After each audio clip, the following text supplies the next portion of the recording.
everyone, welcome back to Wrestling Forever. Ryan, we made it to episode 3. We've made it to episode 3.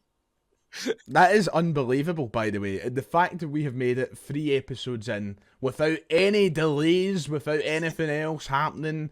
And the only thing that has happened is, and I'm sure that they'll have noticed already, we are not together in real life, in person today. We're not but together. I'm sure you can forgive us for one episode only. I swear to God. Certainly, it's Ryan's very busy. I'm busy with stuff, but this is the whole thing. We didn't want to make sure we missed an episode. And talking about that, we want to give a big thanks to everyone that's watching the episodes over on YouTube. We're going to be getting them up on Spotify retrospectively all the way running up to Christmas. And the thing about wrestling is you can't wait by. You can't stand at the wayside. You got to make sure you keep hitting it, and that's what we wanted to do. So thank you very much. Now, if it's your first time ever watching the podcast, we want to make this very clear. The mission statement is still this. We are not going to be sitting here reviewing every single second of Raw, every single second of Main Event, every single second of Dynamite. What we're doing is we're talking about the fun and the celebration and the love of pro wrestling, and it's Billy Kirkwood here along with, I want to make sure I've got you the right way around, even though you're not there next to me, Ryan Fitzsimons, everyone. And Can you tell me what happened on Main Event this week?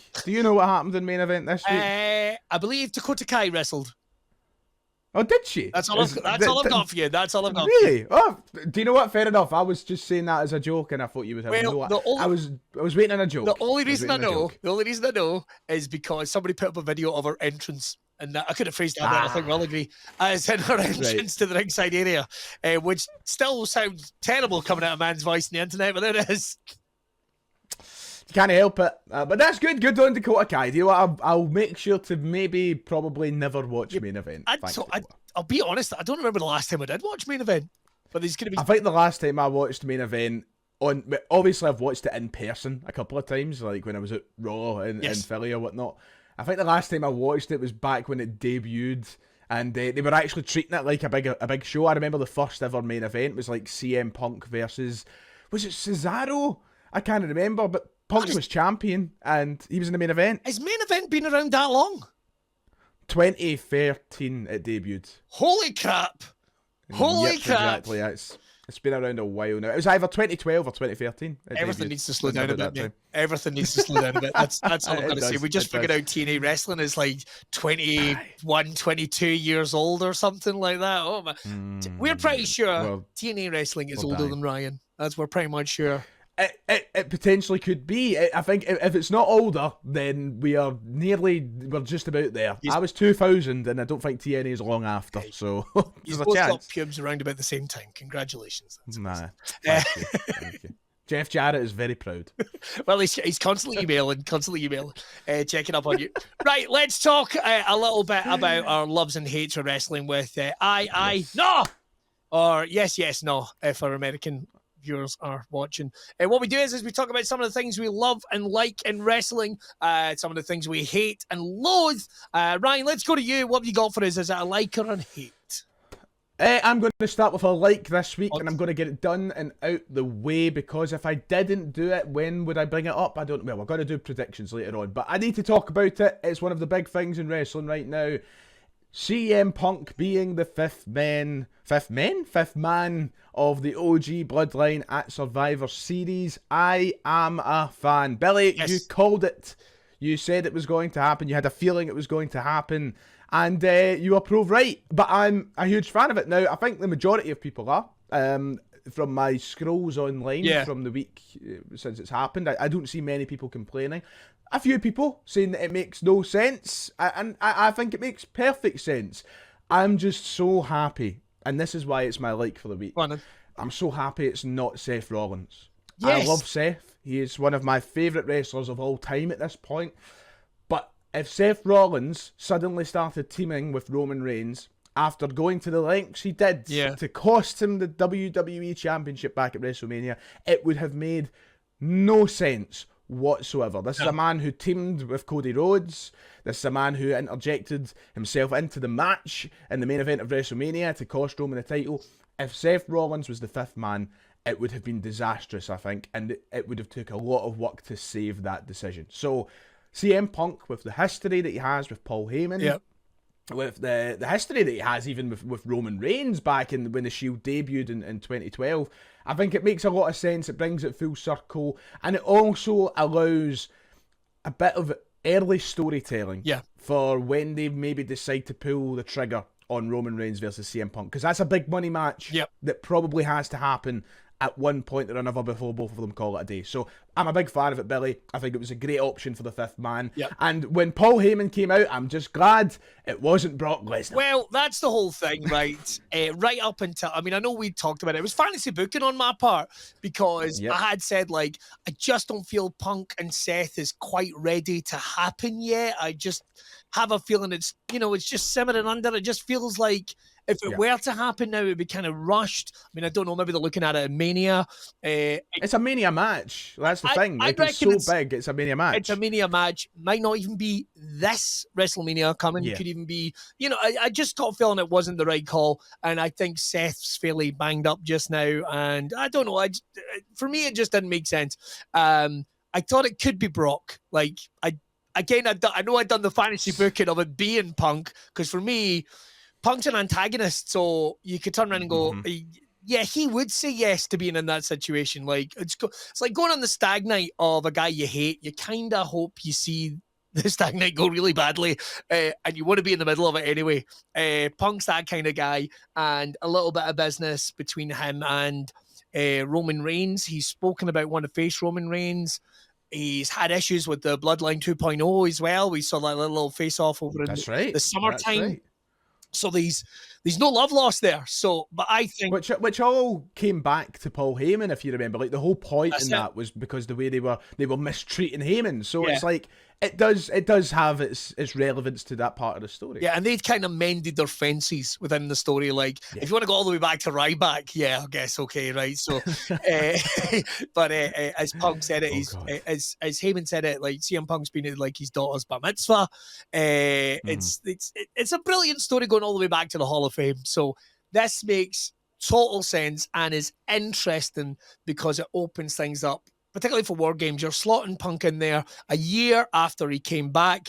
He's going to be there standing side by side with Sami Zayn, who has said why him and Punk have kind of mended their issues. Maybe never going to be best of mates, but, you know, they're happy to get along and they're happy to be in a happy working environment with.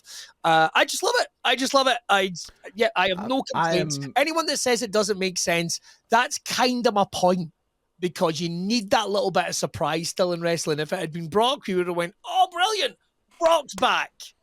But the fact is, Punk made you go, ho, ho, ho, right in front of us the whole time.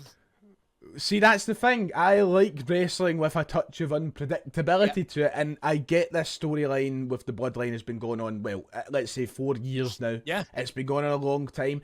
But parts of it have become stale. So, and this was, we literally touched on this in the first episode. Yeah. The first episode, one of my dislikes was the Bloodline in general. I thought it was getting boring, it was getting stale. This has put life into it for the next wee while. For this week, for this pay-per-view, much needed life that I thought it needed. So I'm a big fan of it. I'm not just saying that because I'm a huge, I mean, I've got the CM Punk shirt on right now. Yeah. I'm not just saying that because I'm a huge CM Punk fan, but it was the surprise element that was needed. And, Billy, before we move on to one of your likes or dislikes, I just need to ask this question because someone put a photograph on Twitter of the five of them lining up. So the Usos, Roman Reigns, Sami Zayn, and CM Punk. The four of them with their ones in the air. CM Punk giving it the GTS. Which I think was weird. if someone showed you that image last year before Survivor Series, you would have thought that there was some alternate reality that you would just never tap into. The fact that we are actually going to be seeing CM Punk in a ring with Roman Reigns again in the Bloodline storyline. I mean, when this Bloodline storyline started, there was no chance of CM Punk ever being back in WWE. It just shows you that whole element of never say never in wrestling, because it's nuts that we're even here. It's money.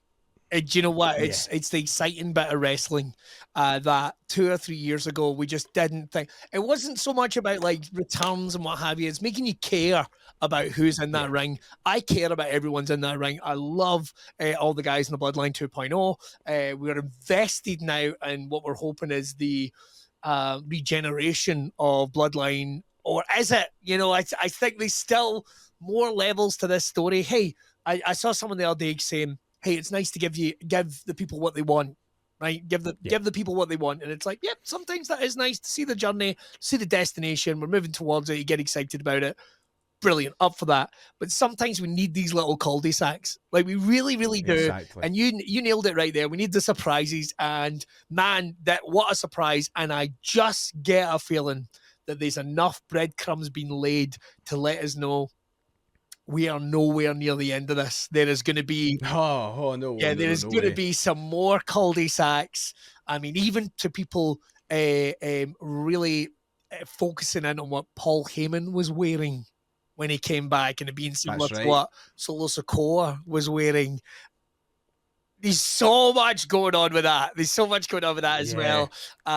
It's made me excited for the show though, because I was excited. I was, but now I'm like proper excited. Now I'm really wanting to see where this goes. Whereas before Punk and Heyman came back, it was a bit like I could take it or leave it, you know? Yeah, no, I get that. I almost felt like we'd sort of seen variations of the Bloodline versus the Bloodline at that point. It's like, well, this needs something else. This needs to get heated. We need something on the line here. We really need something on the line. And I thought for a second, I mean, Brock coming in would have been mental. Particularly, I wonder how that would be received. I think, to be honest, I don't think people, I think that any arena would pop. Oh yeah, undoubtedly. Yeah. That would be a huge pop. I would just be very curious to see what the online reaction would be if Brock comes back. I really am. I guess it's one of those things, like talking completely neutral for a second, right? Whatever people's opinions are. Right. We don't know the ins and outs of the Vince McMahon case. We got to bear in mind, exactly, nothing has been taken out against Brock, I should say. Right. Nothing has like come out really. There's been no charges, no federal indictment, nothing. Absolutely not. I actually, he's just a man with weird fetishes, isn't he? Seemingly, and I don't know if some of them are a bit. So I don't know, man. I think the best thing to say about Brock is we'll wait until the case is over. Okay, we'll wait until the case. Well, that as well. He is a dirty bastard. We'll wait until the case is over. Billy, you should probably get cooking with one of your likes or dislikes. I'm gonna go with a like. Let's start with the positivity, and it's a bit of a 180. Okay. Right. New Day promo on Monday night was fantastic. How good was it? I loved the way it was shot. I thought, as much as I'll come out and say it, man, I've always thought Xavier Woods' acting, if you will, has been a little. But I thought they pretty much nailed it on Monday. I thought they did a real good job. Yeah. They laid it out for us. Genuine hate and frustration. It was all frustration. Nobody came to blows. Nobody hit anyone. It felt like two brothers having an argument about something that had been bubbling up for years. I thought they did a great job, and it made me give a fuck about what's happening next. I thought there was a brilliant phrase that Xavier Woods says, "Oh, maybe you'll finally get bad." Go back. And I thought, like, what does that mean? What does that mean? Does he mean like you've always been a bad one and you pretended you aren't? Or you're behind a mask, a charade. Yeah, you're going to finally get angry, or like, what do we know and what do we not know? So it's enough to make me go, it's like we just said with the Bloodline storyline, it's enough to make me go, oh, brilliant. Brilliant. Where's this going? Where does Big E follow in? Because, like, again, we have not seen Big E Langston actually on WWE TV, like, in terms of the main shows. Yeah, like proper TV. Yeah. He's only going to be going pre-shows. 2 years or something. So... Yeah, pre-shows. We've seen him on pre-shows, but maybe 2 years, something like that. I feel like we're getting up there. So it would have been before Ridge Holland went to NXT. So it's. I think that. Do you know what's the scary thing? I think that we're actually closer to 3 years than 2. I think you might be right. Now that I think about it, because I don't think he was at WrestleMania 38 in Texas, which was 2022. So we're coming up to the Mania of 2025, and he's not here. So I think he's closer to 3 years since we last seen him on proper television. So and fans have been crying out for him for years. Yeah. So for him, when he makes that, and I hope we're going to see him make that first appearance. You know. Yeah. And I hope fans pop and it be the next chapter, whatever this is. it'd be the next chapter. I would hate it if to do a bit of rebook or tee it maybe a little early. I'd hate it if just Big E got beaten down or something and it was a cheap pop or some bullshit like that. I think you've had us investing in these guys for a decade. You've had us investing in this storyline for nearly a year. Give us some good payoff with this, boys. You've got me back on board. You've got me back on board. I want to see what do you think the outcome is going to be if you were to take an early guess? For me, there's 3 possible outcomes. Yeah, I think one is the New Day are finished. That's it. It's done. It's a kind of festival of friendship type scenario, and it's just that's the end. All the of the best. line. We're moving on. Yeah, or the other 2 being obviously with Big E appearing. One, and I think this one's incredibly low, but the shock announcement that he's cleared to wrestle again. Yeah. And that brings them all back together. Or 3, maybe he announces that he's going to be like the manager and he's going to help them get back on track and see eye to eye and that he's back on TV and whatnot. What do you think the realistic outcome is from this thing next week? The thing is, see the manager role, a reboot of the New Day as faces, let's say. I just think it's short term. I just think it's going back to the well. Then why go to all the bother of this? Just to bring back. I can agree. Just to bring back Big E. Yeah, that's nice. Yeah. Is Big E going to wrestle? He said he's pain free. I don't know if we've heard any. I feel like we've not heard any like updates. I haven't heard any whispers of him in the ring or anything. I think there's a chance he's done. I think there's a really high chance that he's done. Yeah, I think there's a chance that he's done, or maybe it's one of those things like in 5 or 6 years, maybe as medicine moves on. Who knows? I obviously hope that he's not done, but sometimes I try to look at it as a human being rather than a wrestling fan, and even being in Big E's shoes, I don't know if I'd be comfortable taking the risk again of putting myself in that position when he's still employed by the company. He'll probably be employed by the company for the rest of his life. At least, he's a good personality. At least he's an ambassador. I mean... Yeah, exactly. He's got to be a role there for him. I've said before, I think he'd be great on colour. I think he'd actually be a great personality to get on colour. He'd be great. So it'll be interesting, but I agree, Billy. It hooked me back in because I think we were on similar tracks in terms of where we were heading with our interest, and I was losing a lot of interest. I thought it was going too long, too drawn out, but that promo during the week, it really helped, and I'm looking forward to seeing what happens. Definitely, the build up to it had been a bit cringy, to be honest. So I was happy to see the boys get back on track. Another dislike. I've got to go for a dislike. Yes. I think I might know the one you might maybe possibly have. So really? Well, I didn't think you would. I'm not 100% sure, but so I'm going to go for one that's really pissed me off, and literally it's got announced like in the last day, and that is going to be LA Knight versus Shinsuke. Right. Okay. It's way too early. I've not really put much thought into it. I think that. Do you know what's kind of masked it for me is the fact that I think I was happy that it got made just so that there was a 5-match card at the pay-per-view. But that was genuinely the only reason I was happy. It's not as if I was like, oh, Nakamura's back and deserving of a title shot after 2 appearances. I'd rather they put on a multi-man, multi-women Survivor Series 5-on-5, like another one. I would rather that was on the card. Stunned. I'm stunned that they didn't give... Now, I understand that tournaments are a kind of more professional way to decide the winner of a new championship. Yeah. But I would have loved like a big battle royal for like one of the new women's, but like the Intercontinental Championship. Like I would have enjoyed something like that.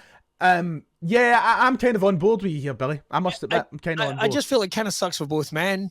If you're going to give them a feud, if this is a reboot for Shinsuke, if it's a way to move LA Knight onto another feud, if, for example, he were to lose the belt, or if you want to build it up to me, I mean, Shinsuke can't lose many more feuds. I'm going to come out and say, you really, really can't. And expecting fans, casual fans to give a fuck who we're about to see a swathe of come on board in January. Just, fuck, man. I feel like I don't know what he's done. And the thing is, I think you said it, like, Shinsuke's, when he's asked, he goes, I'm really happy. No, I'm just signed a new contract or whatever it is. I'm really happy.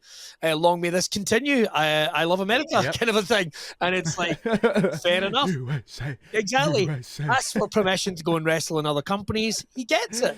So, but I've always kind of liked Shinsuke. I don't know how I feel about this new version of it. I thought for a second, like, maybe they're going to go for a kind of like Japanese Undertaker kind of a thing with him, you know. They were going to go for something a bit more menacing, like make him a bit of a Ronin or something. Like, I was quite, but now just chucking him straight to this, I don't know, unless it's a non-starter. LA Knight needs to stop wrestling the same 4 guys on SmackDown. He really fucking does, man. Like, he really, really does. It's so irritating. See, this is the thing, and I think I'll maybe touch on it more when we get to the Survivor Series prediction of the show, because I don't want to give away my prediction just yet. That's fair. But it's a real weird situation for Nakamura to be in now, because the way that I look at it is, right, LA Knight doesn't feel like he's anywhere near the point of losing the belt. I actually think that the last few weeks and the last few defenses have really where he started to get cooking with it. Yeah. And then with Nakamura, if he loses the match, what you'd be bet, and I don't mean this in a malicious way by any means. I wouldn't wish on anybody losing their job.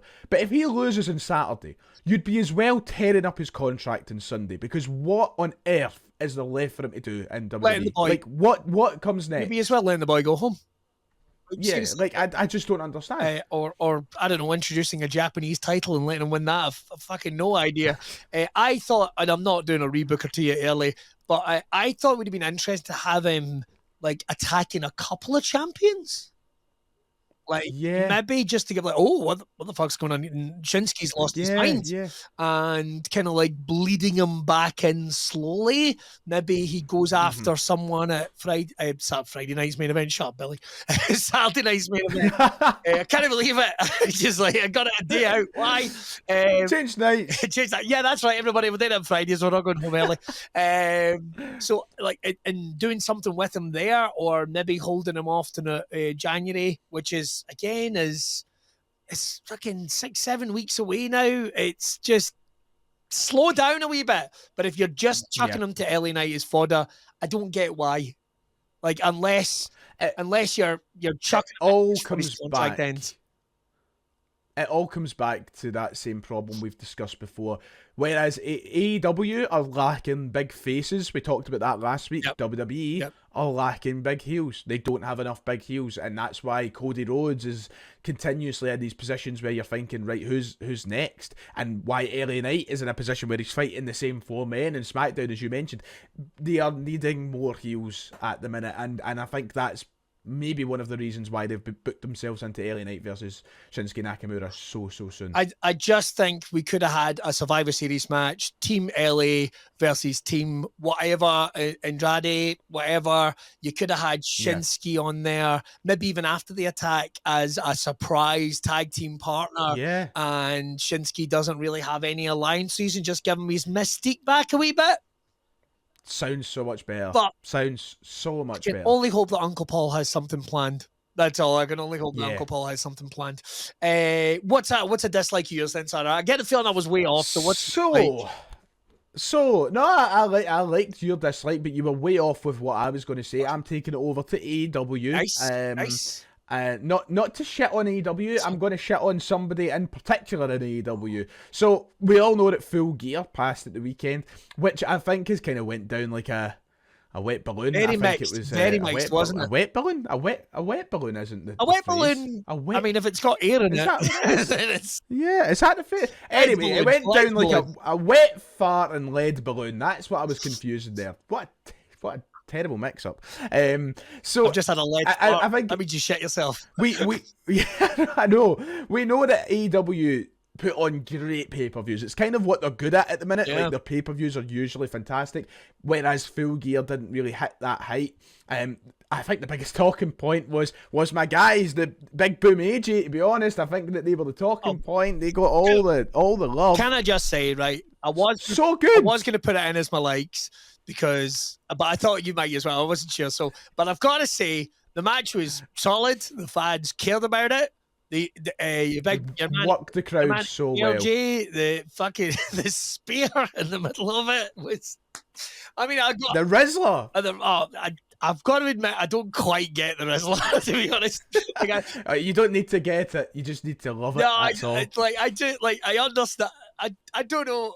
The pop, I think, part of me goes like, I'm almost popping for the pop, as opposed to this wee boy coming out and just doing the whole thing. But I'm going to say kudos to Big AJ breaking his broken foot and getting through the match. What a legend. CM Punk could never. I saw a lot of people say that, man. A lot of people say that. Quite genuinely. But my dislike... You're right. My dislike... It was, before he gets to it, though, really diverse, like, online. So I had a little look online, because I didn't watch it live tonight, live when it was on. I was busy gigging. Yeah. But it was right across the spectrum. Like, there wasn't any middle ground. It was either pay-per-view of the year or fucking hated it. Right. Yeah. What have you got for us, mate? What have you got for us? So my dislike, and I've been thinking this for a while, and I don't know what you're going to say to this, because I don't know if we've spoke about him all that recently, is MJF, who is getting very, very stale for me. Yeah. Very stale. I need something from him, and it annoys me because 2 years ago, 3 years ago, before the injuries kind of started piling up for MJF, he was on track for being my next guy. So for when Punk retired and rode off to the sunset, I thought, well, MJF's going to be my guy. Yeah. MJF's going to be my next number one in the world, because he was just so good. And he was like, not the best wrestler in the world, but, I don't care about all the flashy stuff. If you're solid in ring, I'll love you. So I liked him as a wrestler. His promos were second to none. And I don't know. He's just got a bit stale and a bit boring, and I think we just need something else from him. We need a wee bit of... I think that he's detached himself away from the original version of MJF in a way that is good, because you need to constantly progress, but in a way that is also... He's lost too much of that charm that was originally there, and just something's no clicking. And I don't know what... I need it to click again. It comes down to something I saw when he was making his entrance at Full Gear, and he did this thing where he kind of goofily humped. He did the thing, and I realized not the first time, I realized, I went, and everyone's going like, oh, see, you don't like it, and that's what he's doing. He's like making you not like something, and that's his way of trolling you and the fans. But I went like, nah, it was a different reaction. Like, I get that. And I'm sure MJF might turn around and go, it's I'm being meta or whatever. I've no idea. I'm still a fan of what he does, but it was my reaction was like, nah, that came across as cringy. Oh, you see, that's his thing. Like, he wants you to get have a reaction, because it's cringy. That's it. No, I don't think that's what. MJF has always been like anti-cringe. That was part of the whole character when he was like top heel in AEW going towards the championship. The whole point was like, he called out the cringe. He hated the cringe, and he was like a more kind of grounded version of a heel. And I agree, it was that. So he'd done that in the ramp, and I was like, I kind of let it go. And then he grabbed the mic and he cut this promo, and I'm like, I've heard this promo every single week from MJF. Every time he's on a mic, it's the exact same promo. He calls and listen, I like it sometimes. Calls the crowd crackheads, and then he moves. It's the same. What I have right now with MJF is the same problem I had with The Rock before he turned heel. Got you. And my problem with The Rock was... my problem with The Rock was he'd come back and he'd cut the same promo every single time. And I get it, The Rock was only turning up once a year maybe. But it was the same cringy promo that appealed to the same people, and... That's what I feel like is happening now with MJF on a different version, a heel version, rather than what The Rock was doing with the face. And I'm getting a bit bored of it. I'm getting a bit bored of it. I get that. I'm not as invested in what he's doing. I'm not as invested, which is a shame, because I think he's a main event player. I get it. Not everyone can be in the main event. MJF and Jon Moxley don't really have any reason to face each other, or at least maybe that's part of the reason why maybe they should. I don't know. I'm going to leave that to Uncle Tony. But definitely we need to freshen up things with MJF. The thing is, like, these elements of the act, which I can get, are considered to be quite old school. So he's an antagonist. He comes in and calls the local town crackheads. He calls like the women, and this is not a word I like using, but whores. You know, he comes out and calls the men and fertile, like just insults them locally, which goes all the way back to the territory days. Nobody's done that in like 20, 25 years or something. MJF started bringing it back in, which made it fresh. But the charm behind it's gone. And I don't mean like you're there going, oh, you're in the joke. I mean, if he wants to, you know, turn around and say something horrible, like but even when it's like, I'm glad your dad's dead, it's like, okay, cool. It just seems kind of classless. Like anyone can say these things. I do a comparison. He's not quite Christian. Yeah, exactly. I do a comparison. Well, didn't he have a pop at Roddy Strong's dad or something? Didn't he? Yeah, I think so. I think he did. But it's like Frankie Boyle, Jimmy Carr. Those guys do material which is very close to the bone, but is done with an element of charm, skill, and dedication that makes it top tier.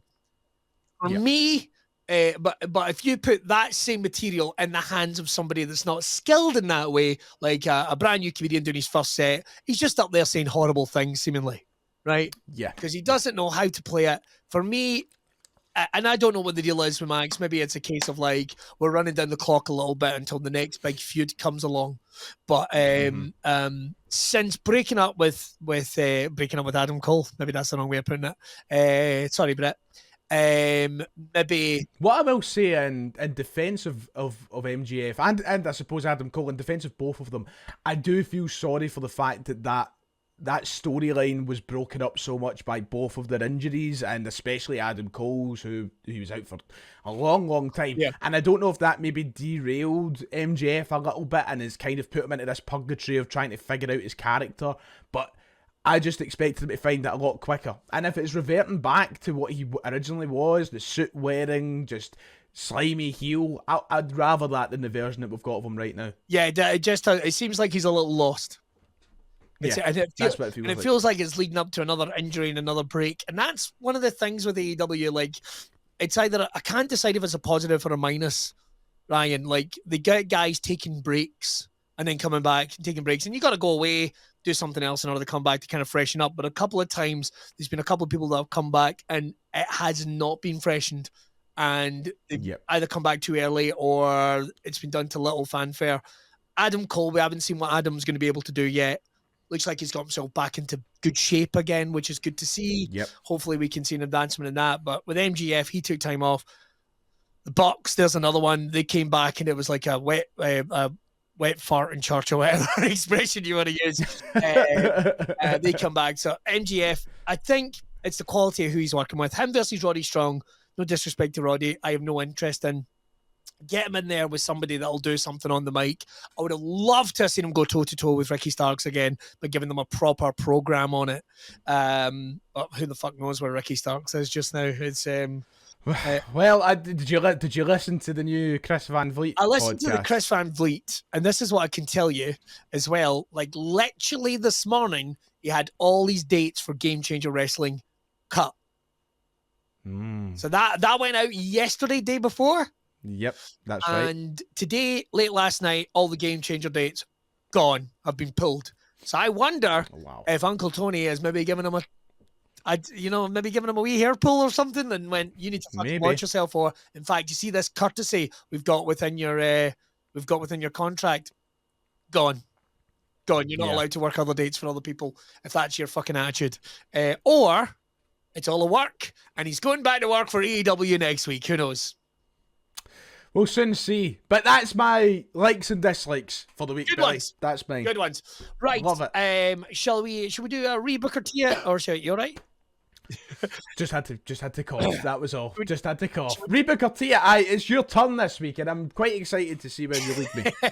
Well, I thought you did an amazing job in WrestleMania last week. Like, I absolutely loved it. As a fan that was there on the day, I would have much rather it had been that WrestleMania, to be completely honest. I wrote my script with you at heart. Oh, thank you, friend. I do appreciate that. One thing I want to. It's a pivotal point now I want to talk about in British wrestling, and I'm going back to the first All In. I'm going back Oh, to okay, first All In. right. Or have I got that I right? was. Were you there that day? The one at Wembley? No, I was not. Yeah. I was not. Ah, right. I was. I was I there. where the fuck was I? No, I was it's Gigging, the middle probably. of bloody fringe, Tony. If you could just move it away from August, that would be great. VIP press passes for me and Ryan. I think that's the least you could do. Thank you. Thank you very much. I've got to say a hotel, car, some food tokens. That'd be great as well. So in fact, just do you know what? Just give Excalibur and Tony Schiavone the night off. Do you know what? I'll sit there. I don't care if it's raining or cold. I'll do it. Oh God! In fact, well, the next one's in Texas, isn't it? It's I think you've moved. Yeah, that's right. They're not coming back to Wembley till the following year, apparently. So I would take your time, lads, if I were you. You can get some things white fucking hot. I would take your time if I were you. I think you're try and sign CM Punk back. Yes, yeah, exactly. What I'm going to do is going to go back to a moment in time. I was thinking about having some fun with some celebrities originally, and we had talked about like the one night only card in Manchester where Bulldog dropped the title to Shawn Michaels. Scream for your country, Bulldog! Because there was a point where British wrestling, when WWE came into British wrestling, slightly before your time, Ryan. Yep. When they did Mayhem in Manchester, and there was a couple other pay-per-views where they would get a British celebrity, but it would always be a wee bit tone deaf. Do you know Vinnie Jones was used as a ringside enforcer in WWE? I always remember just that still image of him like at ringside, and it always confused me. I'm like, why is Vinny? How did WWE know who Vinnie Jones is? Was my first thought, but there we go. Vinnie Lock, Jones. Stock, and Two Smoking Barrels had just gone kind of worldwide, and I think Vinny was still kind of known as a footballer turned actor. Boy done good. Yeah. They booked him to be the ringside enforcer. I still remember when he took his jacket off when he was scooting up to the Big Boss Man. Big Boss Man went, "Oh wow, look at this physique!" Like, I still remember seeing it and popping big style because next to these guys, Vinnie Jones looked like this skinniest motherfucker in the world. Like, he could not look weird. In fact, a brilliant bit at the end of the night was when he ran down to ringside and he passed the Undertaker and he tried to push the Undertaker out of the way and effectively bounced off him. See, because that's the thing. Like, Vinnie Jones looks like a huge fella in a football park. Yeah. But then when you put him in the world of professional wrestling, he's just as better off being Hornswoggle. You know what I mean? He's a midget. It's one of those mad things. Like, you stand next to, like, I remember you stand next to something. Like, I've stood next to Daniel Bryan, right? Sorry, Bryan Danielson, I should say. And I can tell you this now. I am bigger than Bryan Danielson. Yeah. There. I am a little bit taller than him. And probably a bit bigger, bulkier wise. I'm not saying like hey, check these guys. No, exactly. Yeah, I get what you mean. I am physically bigger than him, but that's because of the type of wrestler he is.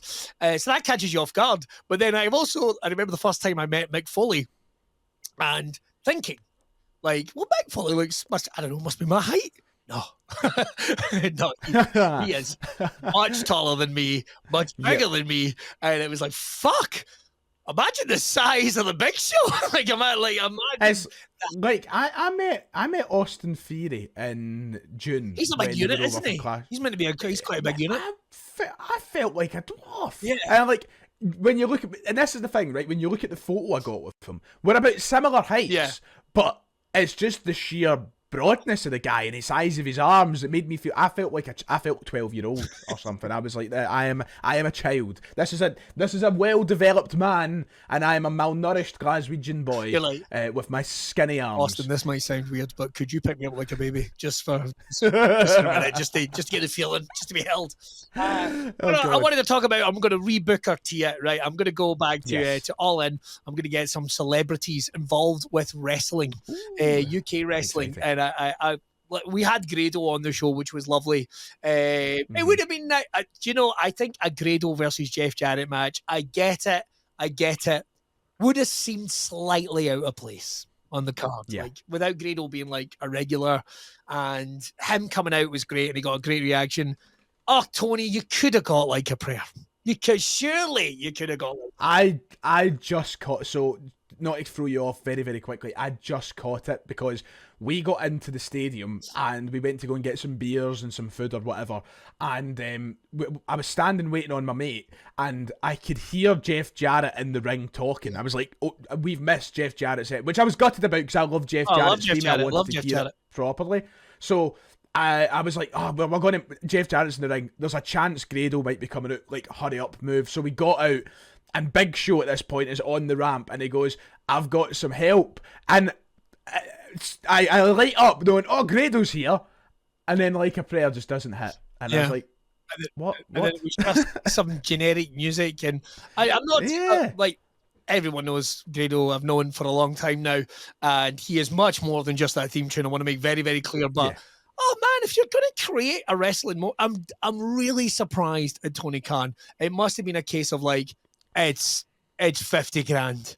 It's 100 grand. I think it would be different if I think it would be different if Grado was somebody who was on the AEW books, but he wasn't. AEW books, so. I mean, even a sound alike. Could there have been something like?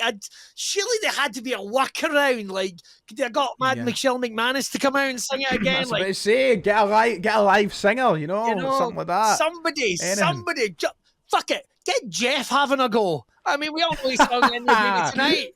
We get Jeff Jarrett going. Oh yes, that'd be so weird. Boys, I don't know if you remember the angle, but I didn't really sing it. Get it sung, Jarrett. Get it sung. Come on. And then we start off the review with a massive karaoke. There you go. There's your first celebrity involvement. Get karaoke singers. That's what they should have done. Massive karaoke. Bands would have sung it. Fans would have sung it. Have done that. Fans would have sung it. That'd have been a moment. Tony, me and Ryan are available for consultation if you need us at any point. Here's my business card. Find out Tony Khan. I'll do some Googling. I'll find out Tony Khan's address and we'll get it sent to him. Tony Khan. Well, I wanted to do this as almost a combined one, really, because I was thinking, like, well, who would be the British celebrities? Because I don't think we've ever really nailed it, right? Although they're always welcomed by wrestling fans. I don't think I've ever seen anyone really shit on a British celebrity being at a Raw show. Like, I do remember Eamon Holmes being at one and people going, hey, and then it cuts to Chris Tarrant and the place goes, yes! So we are... It's like that time when they had like Jose Mourinho at ringside and they showed off a few... It was in London, so they showed off a few celebrities. They got quite good pops, and then because he was manager of Chelsea, 90% of the building is booing him, but like 10% is like, go on, Jose! You know? It would have been so weird. So I was thinking, some of the celebrities... I'm turning around saying it, how we've never managed to get the Spice Girls in a shoving match with some female. Like, how has that been missed? So here's what we've got. We've got Toni Storm in the middle of the ring. Mm-hmm. Spice Girls have been announced. Wannabe hits, and the place loses its fucking mind. Fucking mind. They're here, they're all together. Scary's coming down, Ginger's coming down, Spotty's coming down, Baby's coming down. I always find that one a wee bit creepy considering I think Emma Bunton is older than me. She's heading down, gets in the ring, and Toni Storm calls, what are you bunch of trollops even doing here? What on earth have you simpleton slabbering sluts doing in my ring? So this is Toni Storm in full pelt, and she gets into a shoving match. You toothless British crones coming out here miming away to your tunes, and maybe slaps baby. Slaps her. Slaps baby. God. Who squares up? The bunch of them? Or who squares up? I think Scary takes out Luther. That's a shout, because I could see old Jerry, Ginger Spice getting quite physical. You know, she gives me Scrapper vibes. So I could see her. She's married to Christian Horner, who is an absolute bastard of a man. So she has definitely had to deal with a fair share of snash in her life. So I could see Jerry, old Ginger Spice, getting I can see her Lou Thesz press right on Toni Storm. Oh, I wow. can just smacks the makeup off her face. I was thinking I can see that. full blown high. What do they call those? Platform shoot kick right to the fanny. Yes. That's what I was. as you would say, she would turn her outie into an innie. Yeah, exactly. That's what it'd be. Okay, Noggle flaps in. She definitely. So it's a full blown kick right to the fanny. The place loses its mind as several other members of the women's roster come down, because this was not meant to happen. Right now, this is where I'm going with this, Ryan. Right. Okay. This is where I'm going with it. Right. So everyone gets pulled apart. Maybe we've got some faces and heels in this. Saraya gets on the mic and went, "This is not your world. This is not your world. Get back to miming the tunes." And gets on the mic. Who gets on the mic? It's going to be Sporty, the Moonsaulter, the Lita. Right. Oh, they says, "What about if we do this properly? What about if we challenge you to a multi-women tag team match at next year's All In?" Place loses its mind. And we have Spice Girls versus 4 members of the women's roster the following year. We can promote it with the Spice Girls concert or something like that, but it gives the girls a year to train. They get to do some stuff on American TV, and we're going to have the Spice Girls taking on, well, I say Spice Girls, Spice Women, really. Spice Women. Taking on like Saraya and Mariah May. Right. I guess by then you've probably put Tony and Mariah potentially in a feud together. So who would be the ones that take on? Because I was actually thinking about AEW's women's division the other day. You've got the Virtuoso. You've got what's her name? Cameron Harley. Yes, Cameron? Willow. Yeah, her. Probably want to get Willow in there. Oh yeah, because I think her scrapping with Scary would be quite fun as well. Those two squared up. Obviously, it would depend on like who's kind of face, who's heel, wouldn't it? At the time, I guess that would obviously play a big part of it. An open challenge. We could even do a tournament, an open challenge to face the Spice Girls, and one of them has to wrestle in a singles match before then. We have to do it. We have to do it. Get Victoria Beckham. Get her in there. Fuck, I forgot about Victoria. What the fuck is she going to do? Get her in there. Well, get her in the middle of the ring. Hey, look, we got to have a promo from David. We got to have a promo. True. I mean, listen, to be fair, though, have you listened to David Beckham speak? He is as dull as dishwater. Like, his promo is not going to be great. He's going to say something. He's going to do something. And then, as a reality thing, it would be so dry. Saraya or something going like, "Look, David, I know you like a bit of strange. Why don't you give me a call, and I'll show you and I'll show you how well I play with balls." And this is getting saucy, Billy. We can make it personal. You said like there's some husbands, there's some partners in there. We could make this very interesting. So we could actually have like 4 different feuds going on. So by the time it gets to hopefully Dustin Rhodes or someone could work his magic and train them to wrestle well enough in the match. Why have I picked the Spice Girls? It could have been anybody, but it's just, I thought it would be something that'd be so silly yet achievable. They're British icons, like they have that pull power that would bring interest to the sport from outside. Interest. Who else are we going to get? Dermot O'Leary or Roman Reigns or I'm trying to think of who else. Who the fuck else? Zoe Ball. We need that.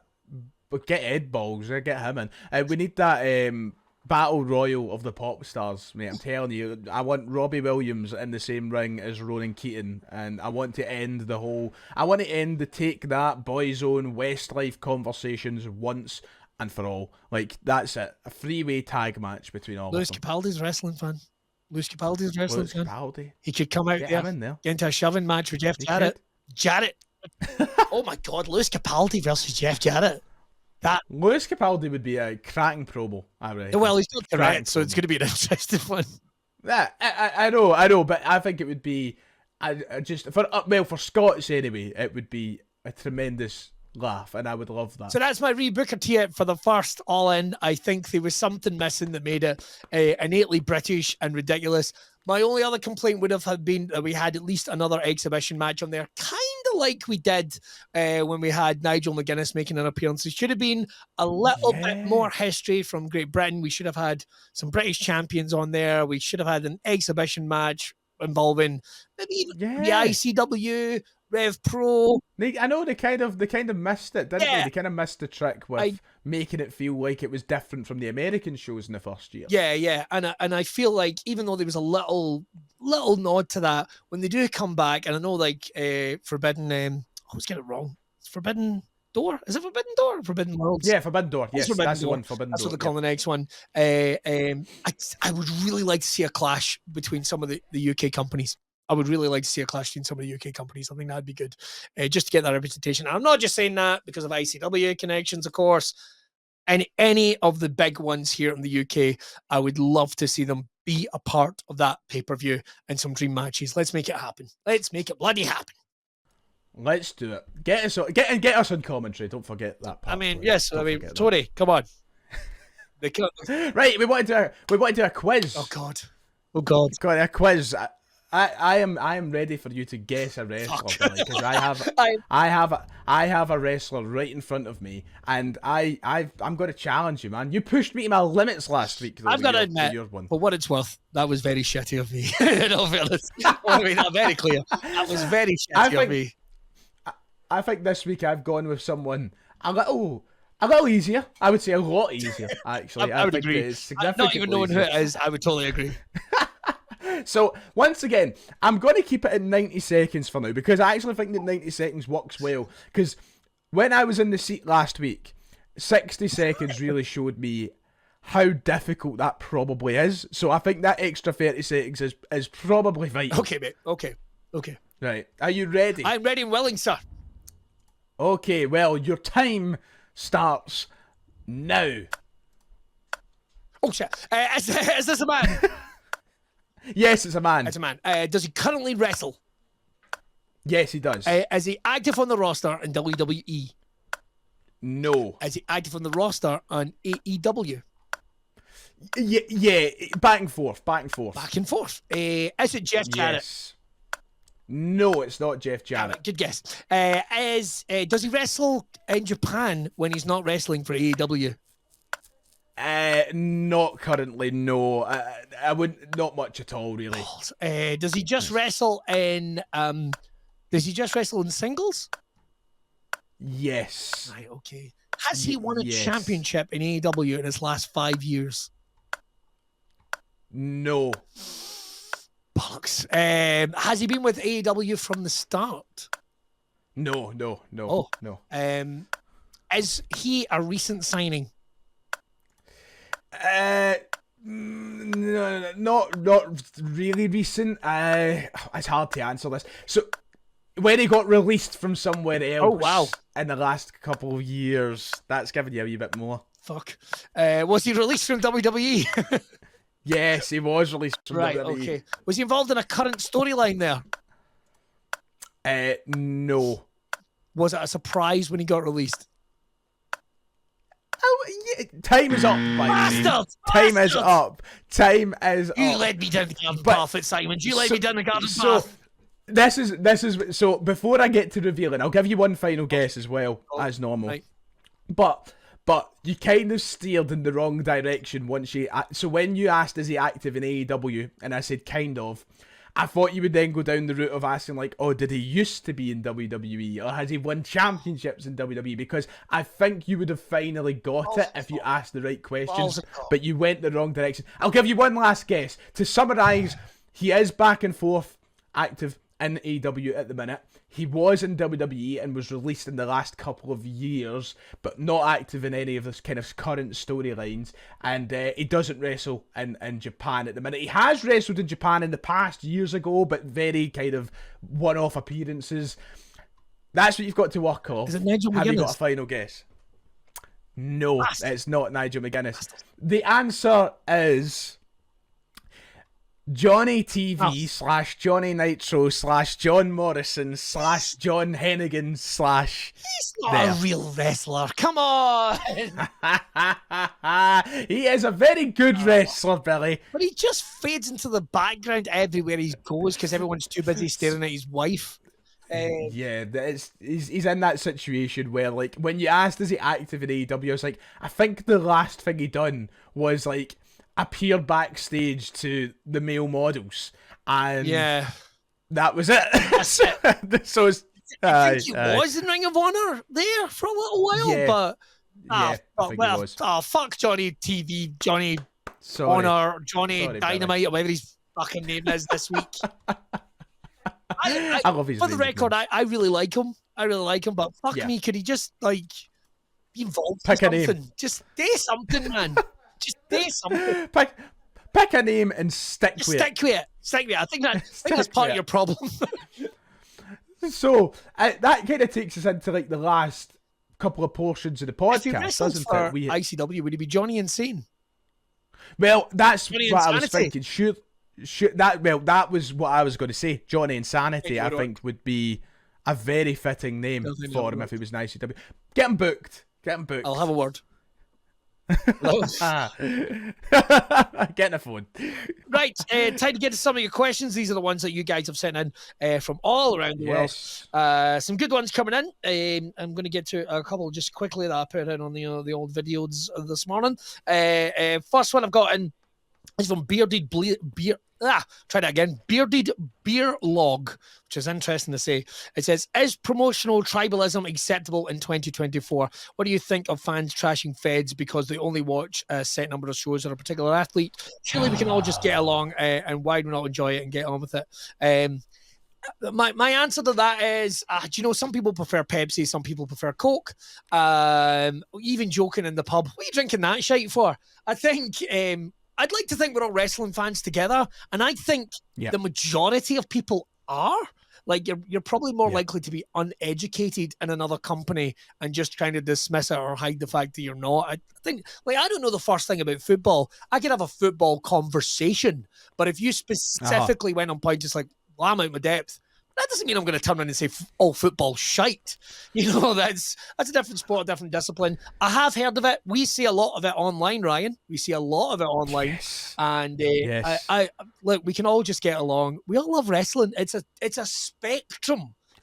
I don't get wrestling fans who actively go out their way just to single-handedly trash a certain promotion. Like, it might not even just be WWE. My point is, it's perfectly okay to watch one and not watch the other. You have, as you said, some people like Coke, some people like Pepsi, some people like Galaxy, some people like Cadbury. Like, it's as simple as that. You might not want to watch the other promotion. What I can't stand and what I think needs to just stop is the constant online fascination with, like, how many people turned up to the show, how many people are watching the show, this, that. They just give it watch wrestling, enjoy wrestling, and we don't need to care how many people are watching. You've nailed it there. If you're enjoying that, that's fine. You've nailed it there. Just unrelenting negativity. You would think that some of these people online work for one of the companies, that they're on the payroll. Like, why do you care? Tony Khan, I don't like Tony Khan. I've made it clear. I think he's an idiot, Tony Khan. I don't like him at all, right?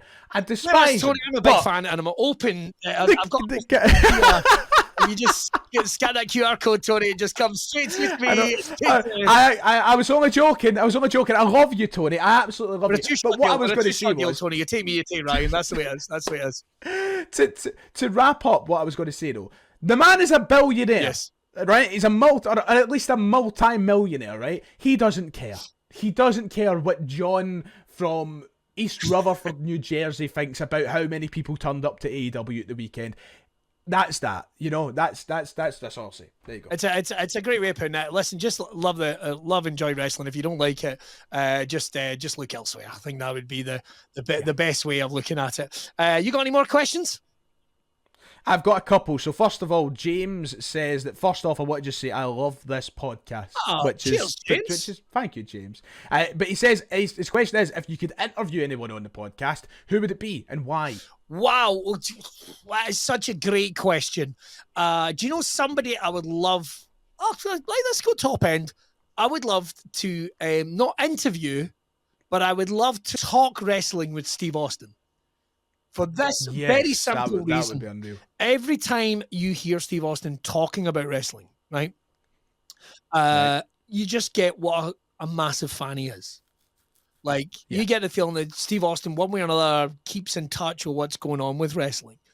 We saw that on his podcast that he did on the WWE Network, which I would love to see more of. If Netflix, get it back.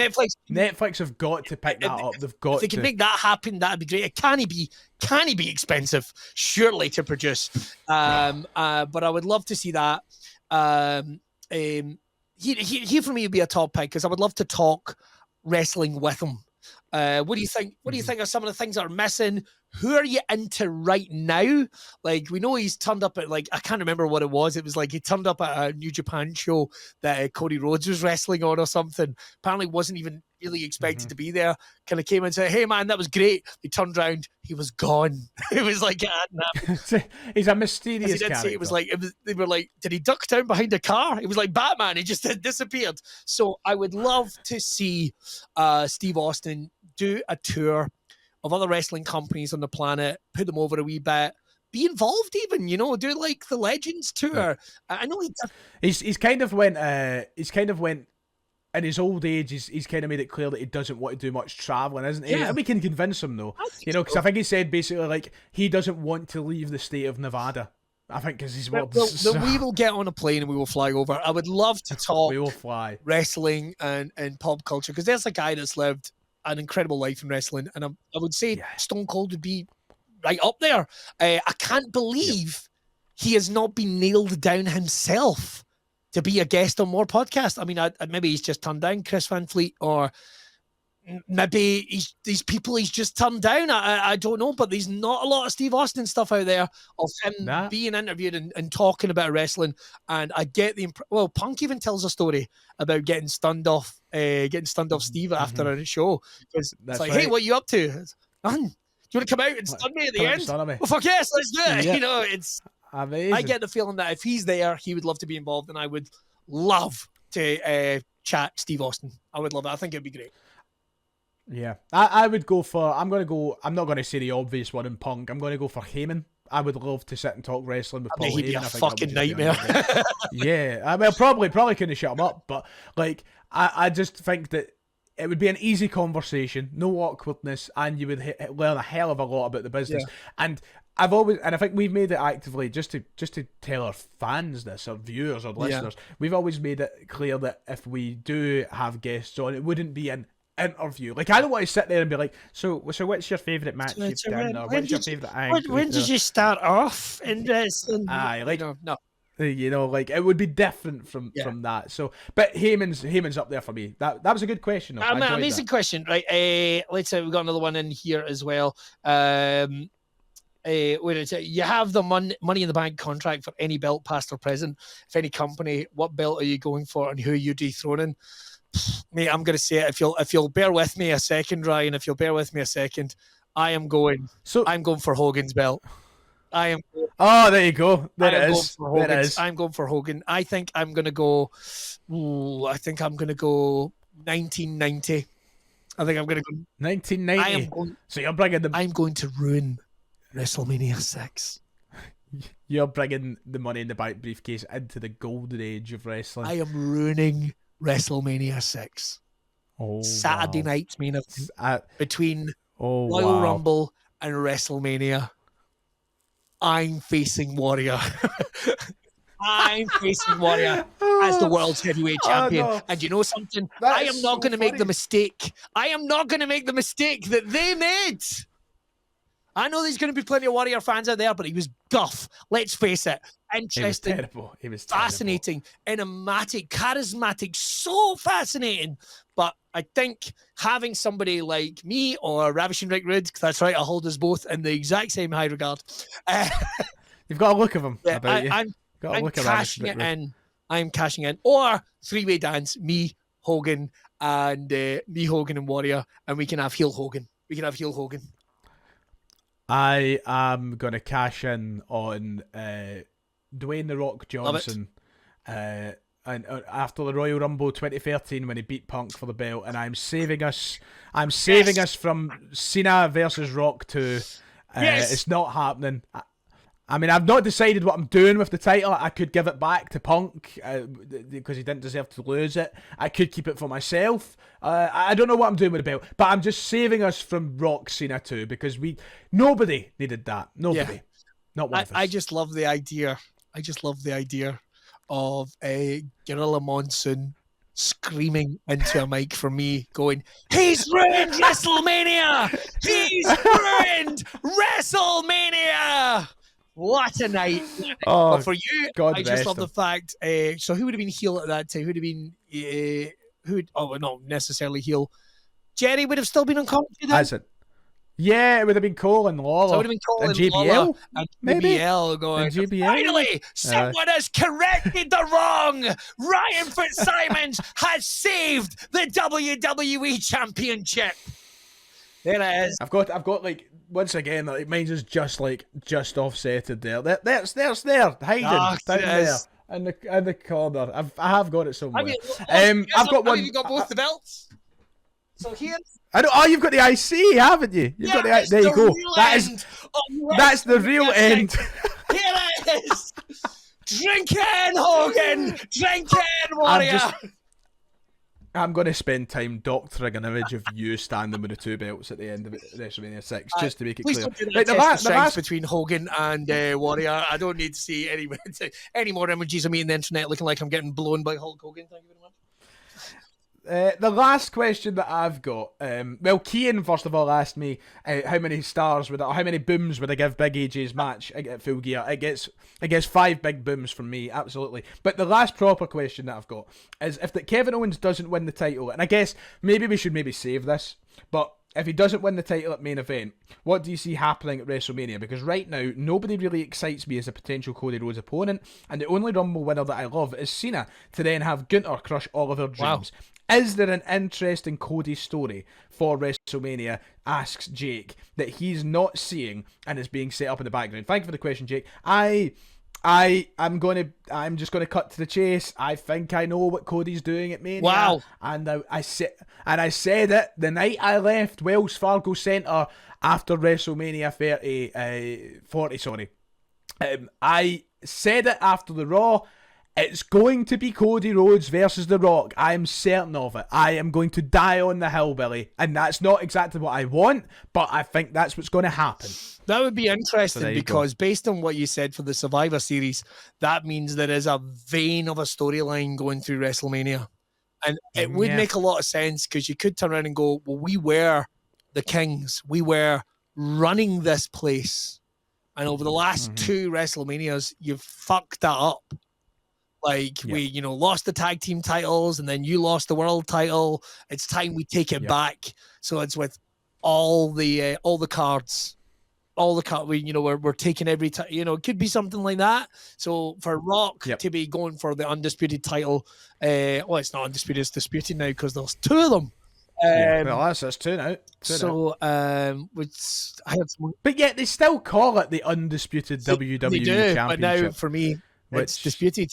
So it doesn't make any sense. I like that the kind of LA Knight was really good for just referring to it as the WWE Championship. I loved that. I could tell he was probably getting a grilling backstage after it, but he would always say like, "Oh, I'm coming for the WWE Championship." I'm like, finally, a man who understands. It's the WWE Championship. The fact they call the other one the World Championship is just stupid.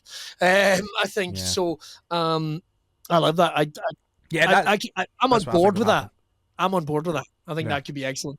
I think best case scenario for me is I would love Cody and Randy to have a match at Mania, and I still think there's a very clear path to that happening as well. Just kind of raises the question what happens with Kevin Owens. I think that realistically though it's Dwayne and Cody, or at the very least Dwayne, Cody and Roman in a triple threat. Yeah, Yeah, I'd be up for that. I'd be up for that. Final question I've got coming in, and I think it ties in quite nicely to Survivor Series. But Kevin Twist, who said, thoughts on the Triple H era so far? Specifically this question.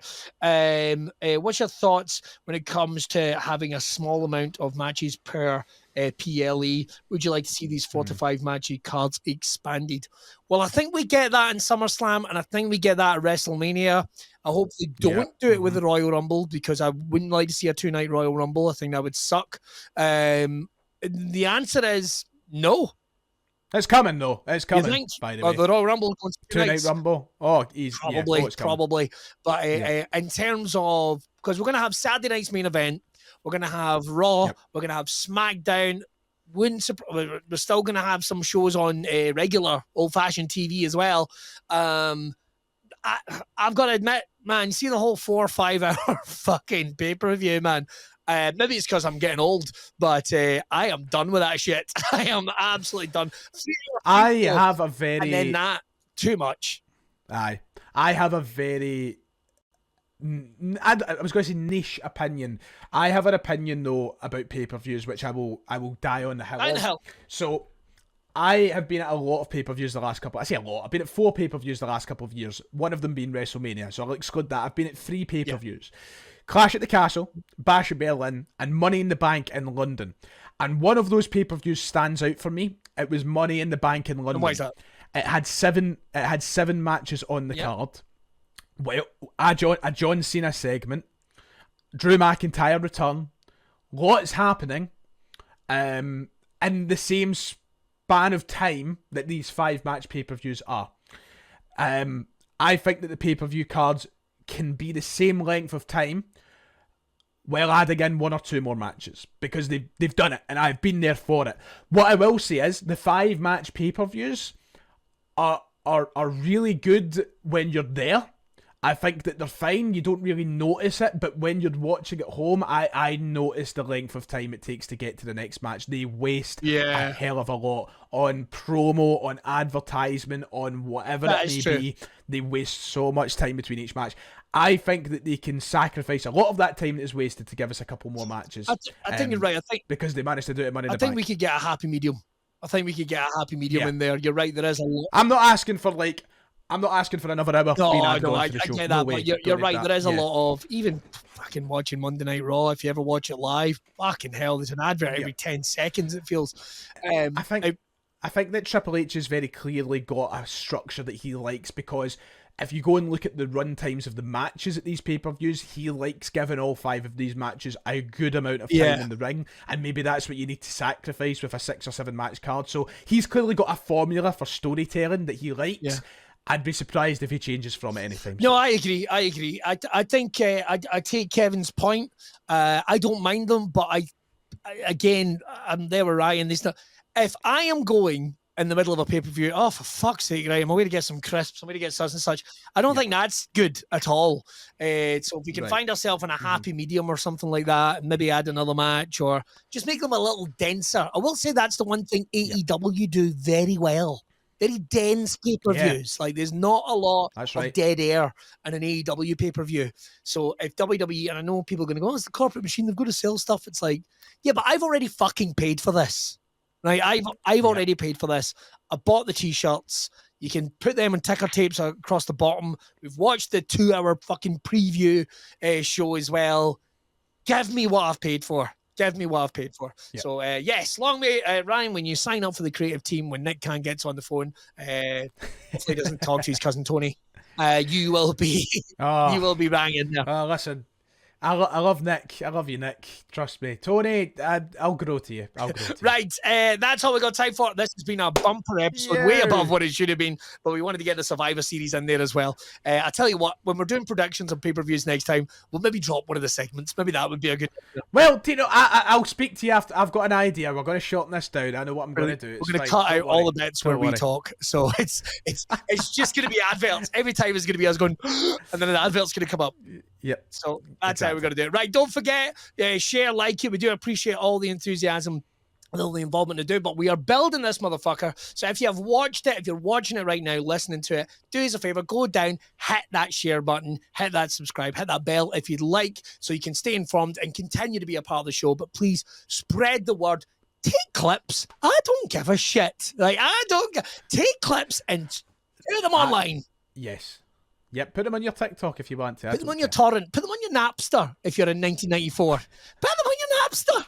Your LimeWire. BBM. You what? Ping it over in BBM somewhere. BBM. Maybe a BlackBerry. Up on your BBM. I thought that meant something else. Are you think a BBL? I might be, but I don't know what BBL is. Well, we end the show. Well, if you would like to Google and screenshot BBL or BBM, that would be absolutely fine. But don't forget to tell your friends. We will see you next time on Wrestling Forever.